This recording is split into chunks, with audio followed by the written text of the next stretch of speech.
In the early hours of December 29th, 2017, 20-year-old Fernando Pizzo was found shot on a road in Argentina.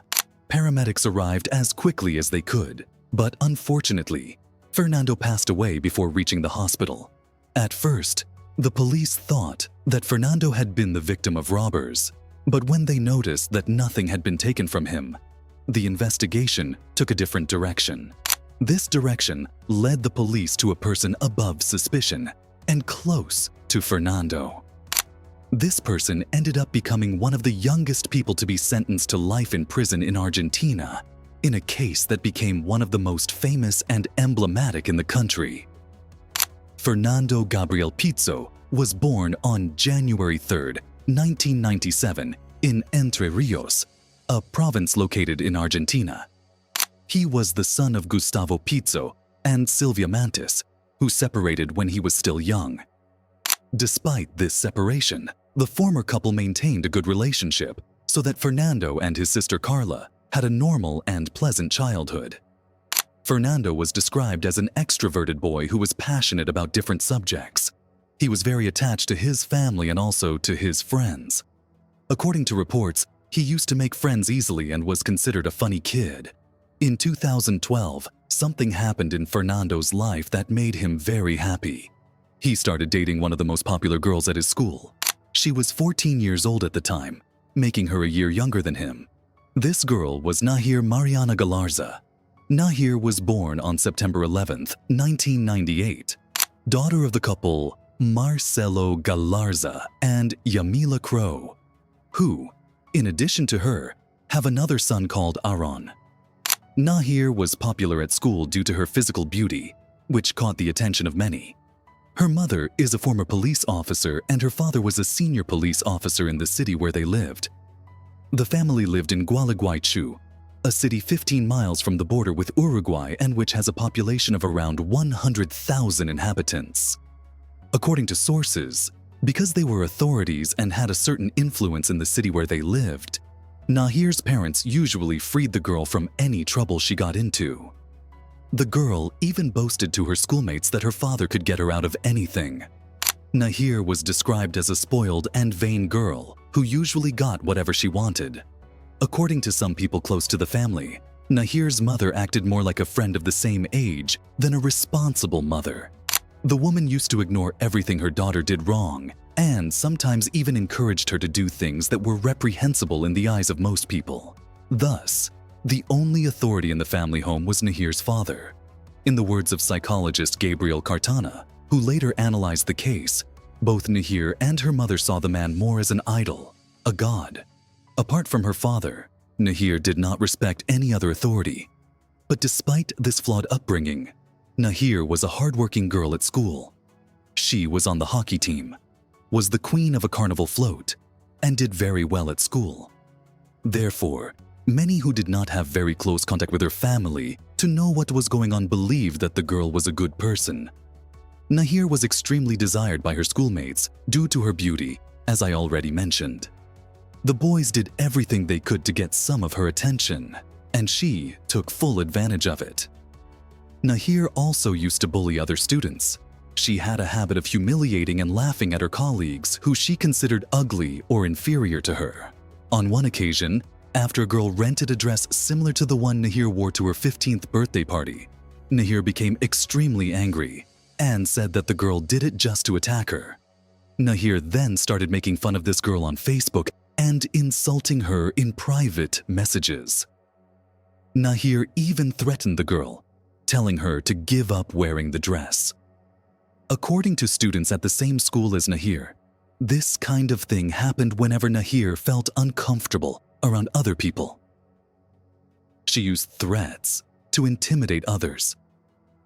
Initially, when Fernando and Nahir started to have a relationship, they didn't make it public or admit it when asked, despite it being clear to everyone that what they had was not just friendship. This decision not to admit the relationship to other people came from Nahir. She didn't want others to know as she wanted to continue seeing other boys while maintaining a stable relationship with Fernando. Nahir used to choose who she went out with. When she found a handsome boy worthy of spending time with her, She would invite him to her house to watch a movie. The girl's parents were fully aware of this, but they did not reprimand their daughter. It is not known exactly how long after, but eventually, Fernando ended up discovering that he was being betrayed. He felt extremely bad since it was his first relationship, and also because he was extremely in love with Nahir. So, in his teenage mind, he decided it was better not to end the relationship, and instead, he started seeing other girls. When Nahir found out, she was furious and began to constantly monitor Fernando. The girl searched his cell phone all the time to see if he was talking to another girl, and also tried to stop him from going out with his friends. Later, the young couple decided to make their relationship official.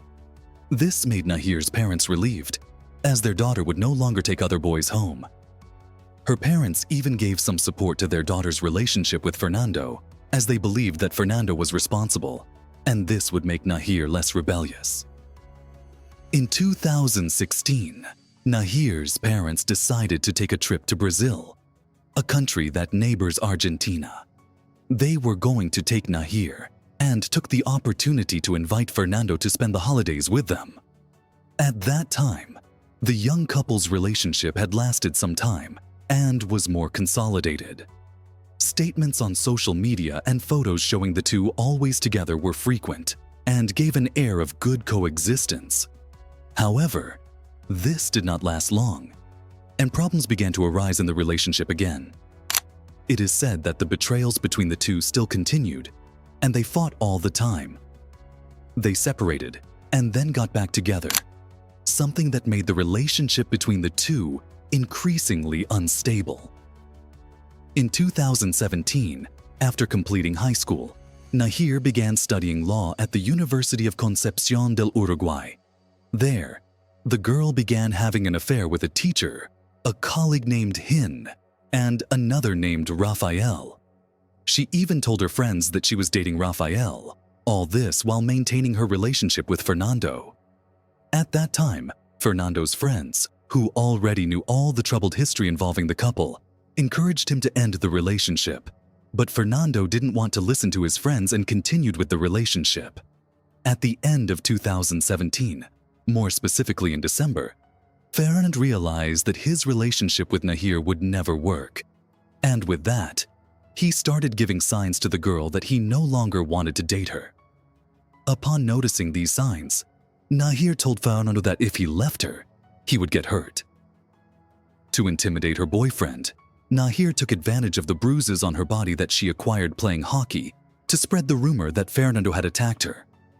She also insulted and threatened him whenever she suspected he had met another girl, even though she constantly cheated on him.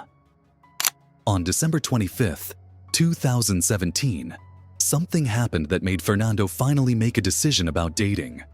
On Christmas night, upon arriving at a nightclub, the boy found Nahir kissing his other boyfriend, Rafael. Fernando then faced them, while Rafael walked away, and Fernando and Nahir began to argue. Fernando was very upset and held the girl by the shoulders, which made people around who were watching the argument believe that he was actually attacking Nahir. In the midst of the confusion, a friend of Nahir's named Saul Martinez, who was accompanying her to the nightclub, joined the argument and punched Fernando in the face, demanding that he move away from her friend. After that, Fernando was expelled from the nightclub, and according to reports, he was devastated, crying, and unhappy with the whole situation. That same day, a few hours later, Nahir and her friend Saul went to Fernando's house, where they began attacking him in various ways with blows and punches. While attacking him, Nahir said that he shouldn't dare to react because her father was a police officer. When they finished the attacks, the girls realized that he was recording with his cell phone, and so they forced him to delete the video. Later, Fernando reported to a friend that he almost lost consciousness due to the attacks he suffered. He said what hurt him most were the horrible things the two girls said about his family. A few days later, Fernando told Nahir's aunt what happened. Nahir's aunt knew the type of person Nahir was, and Fernando believed that the woman would side with him. The woman initially believed Fernando and sided with him, but after talking to Nahir, the woman went back and said that everything Fernando had told her was a mere invention. In the following days, Fernando became increasingly worse. He was distraught and devastated by what was happening. His friends then encouraged him to change cities and start college, to start a new life away from Nahir and all that history. Fernando liked the idea, and that month, December, he signed up for a college in another city where classes would begin in March of the following year. However, something terrible would happen, and Fernando was unable to start college.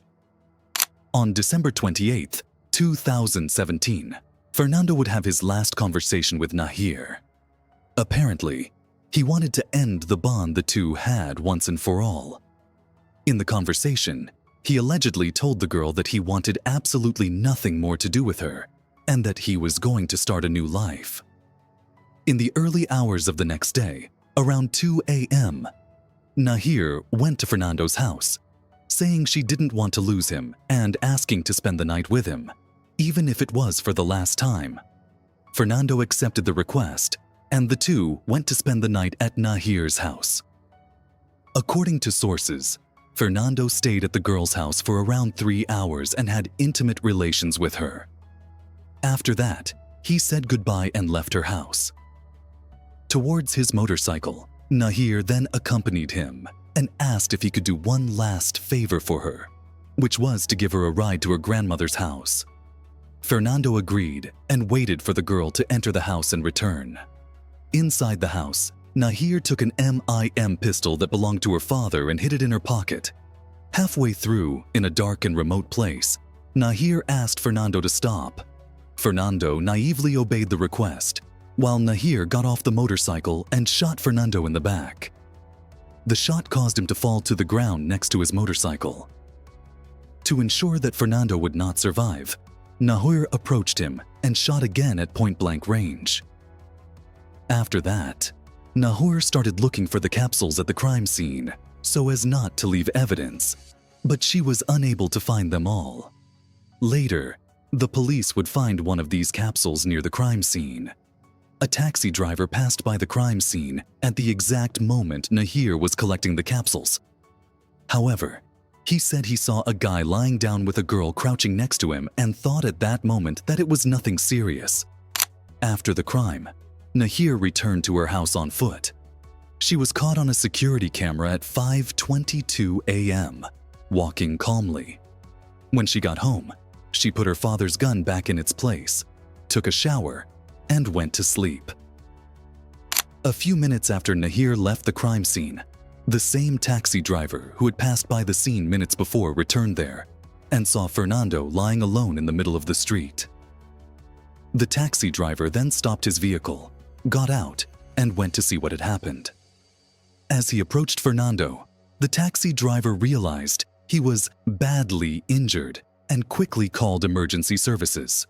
But despite help arriving quickly at the scene, Fernando did not survive and ended up dying before being taken to the hospital. The crime occurred on a road a few miles from the victim's home.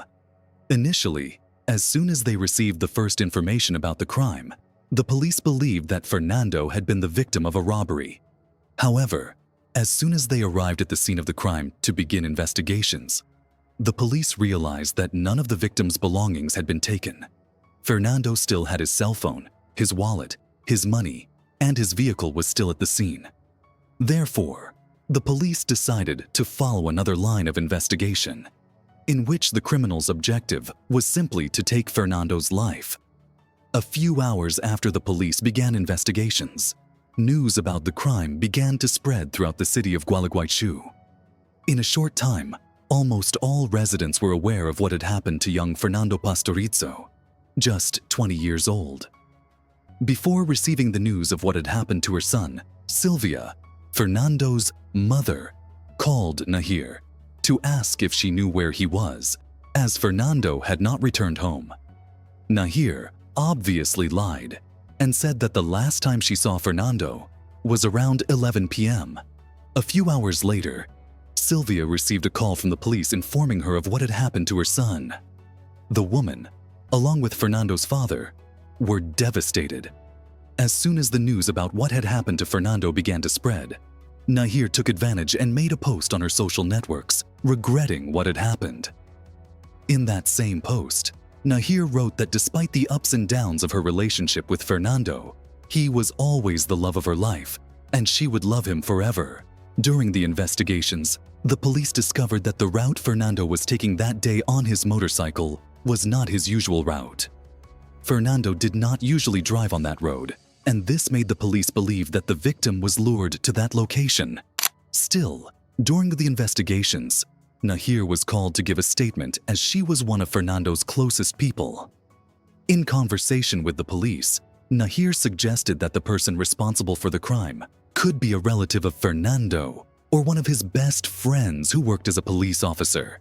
Throughout Nahir's testimony, the police noticed that she spoke very coldly and did not seem at all shaken by what happened to Fernando. From that point on, the police began to suspect her, but theorized that Nahir had hired someone to take Fernando's life. In the police officers' minds, Nahir did not have the courage to commit the crime directly, but she hired someone to do it. A few days later, an arrest warrant was issued for Nahir as she was considered the main suspect in the crime. The girl appeared at the police station accompanied by a lawyer, and in her new statement, she only said that she did not know who could have committed the crime. Days before, she had confessed to her parents that it was she who took Fernando's life, and from then on, her parents began to think of a way that their daughter could get away with it. It was Nahir's father who hired the lawyer who appeared with her at the police station after authorities issued a warrant for her arrest. According to sources, this lawyer was one of the best in his field. As in Argentina, the penalty is greater when the criminal has some relationship with the victim. Nahir's defense strategy was to try to convince the authorities that she had no relationship with Fernando. In one of her new statements, Nahir said that she only went out with the victim and that they never had anything more than that. The criminal's father himself tried to corroborate this story, and in a press interview, he said that his daughter and Fernando were never lovers. According to him, the two had known each other for 5 years, but had never had a relationship. This statement, as said before, was a strategy for Nahir to face a crime of simple homicide, which can have sentences between 8 and 25 years in prison, instead of aggravated homicide by bond, which can lead to life in prison. Nahir's father also told the Argentine press that Fernando constantly mistreated his daughter. According to him, more than once, he and his wife found Nahir very injured, but the daughter always made an excuse saying that she had been hurt in another way. He said he later discovered that it was Fernando who beat his daughter. However, the entire story that Nahir and Fernando did not have a relationship was disproved after the police discovered photos of the trip that the family took together with Fernando to Brazil. Sí, la saqué solamente, no tengo idea cómo la agarré.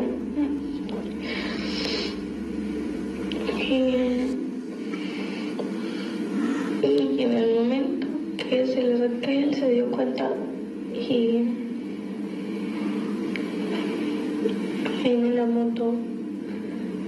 Y cuando la frena yo no sé,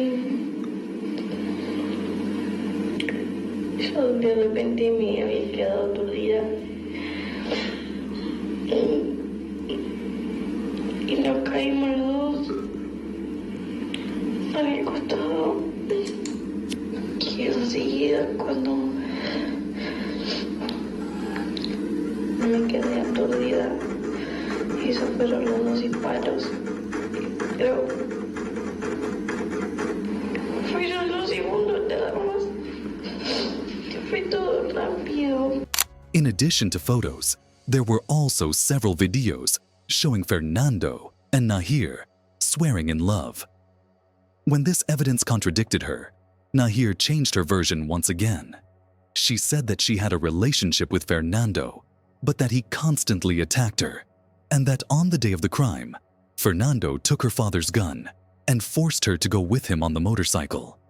So, according to her, at that point on the road, Fernando lost control of the motorcycle, and they fell.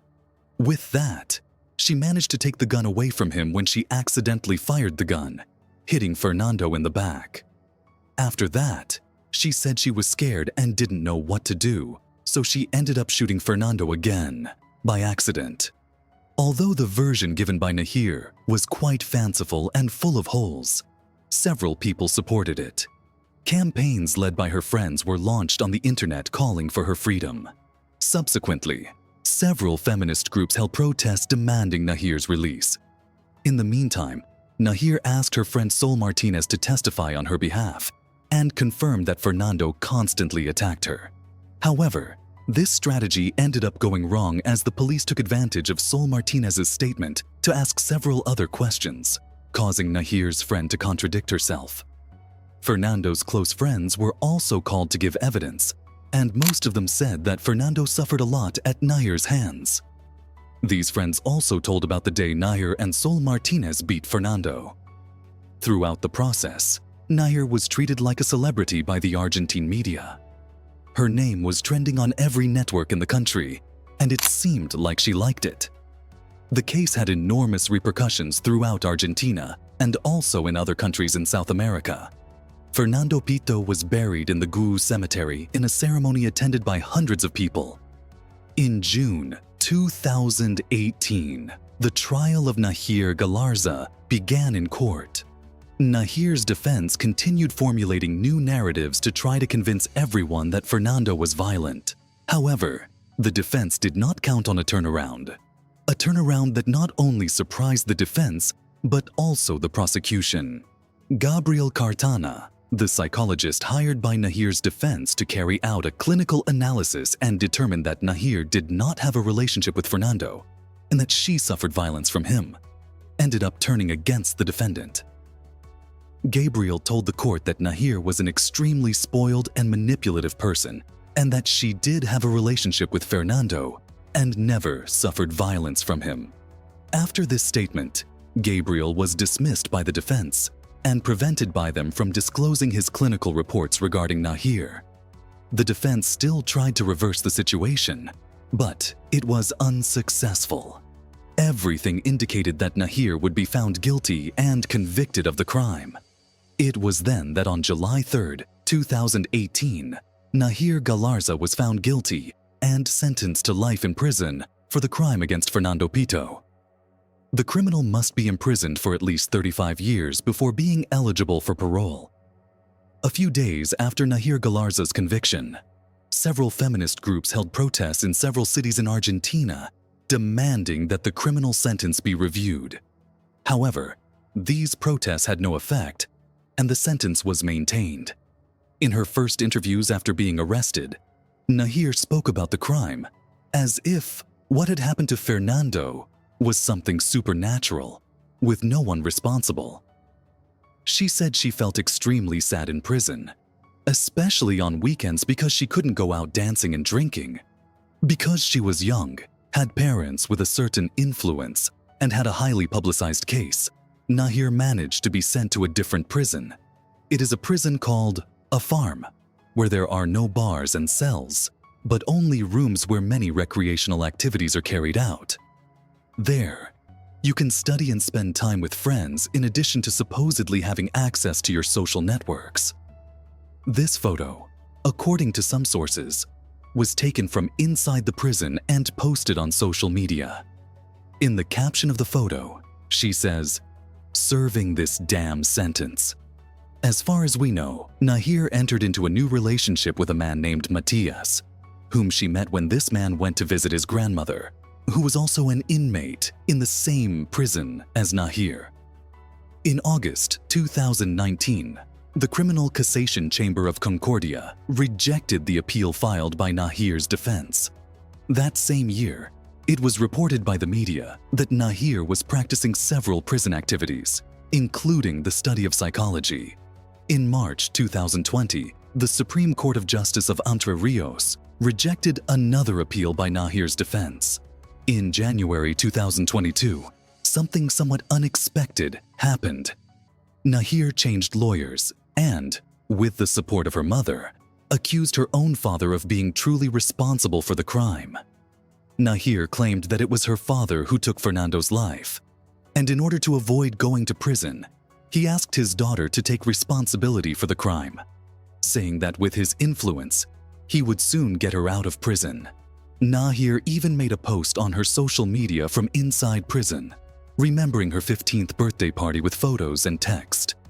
In these photos, she covered her father's face. In that same post, Nahir wrote that her 15th birthday party was an unforgettable day. However, something marred her party, and from that point on, she would enter a nightmare. Nahir was referring to her father in this post.